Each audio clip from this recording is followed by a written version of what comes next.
आखिर कौन सा वीआईपी ट्रीटमेंट देने पहुंचे एसपी जेल और डीएसपी जेल बंसल ब्रदर्स को? एसपी जेल पर खड़े हुए फिर से बड़े सवाल। M3M मामले के आरोपित फिर से सवालों के घेरे में।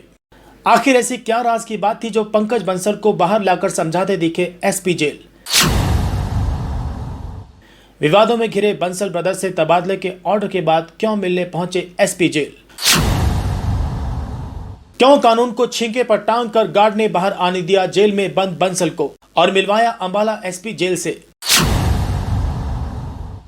आखिर ऐसा कौन सा रिश्ता है बंसल ब्रदर्स और एसपी जेल में? क्या एसीबी और ईडी लेगी मामले पर संज्ञान? हरियाणा के गृह मंत्री और जेल मंत्री क्या लेंगे इस पर एक्शन? विवादों में चल रहे M3M मनी लॉन्ड्रिंग मामले में बंसल बंधुओं को जेल से शिफ्ट कर कैंट सिविल अस्पताल में वीआईपी ट्रीटमेंट के आरोप जेल व हॉस्पिटल प्रशासन पर लग रहे थे। लेकिन अब इस मामले में नया वीडियो सामने आने से बड़े सवाल खड़े हो गए हैं।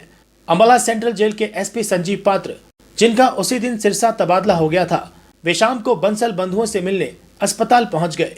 इतना ही नहीं, आरोपी पंकज बंसल जेल अधीक्षक को भी सी ऑफ करने अपने कमरे से बाहर आया और एसपी साहब पंकज के कंधे पर हाथ रखते दिखे।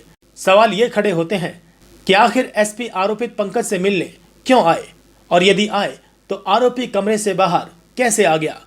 वहीं अगर मान भी लिया जाए कि एसपी साहब चेकिंग के लिए आए थे, तो क्या एसपी साहब ने रोजनामचे में रवानगी की एंट्री की ओर क्या बंसल बंधुओं की कोई मेडिकल रिपोर्ट हेडक्वार्टर में भेजी? आखिर क्या राज था इस गुपचुप चेकिंग का? आरोपित पंकज बंसल उनके साथ साथ कमरे से बाहर कैसे आ गया?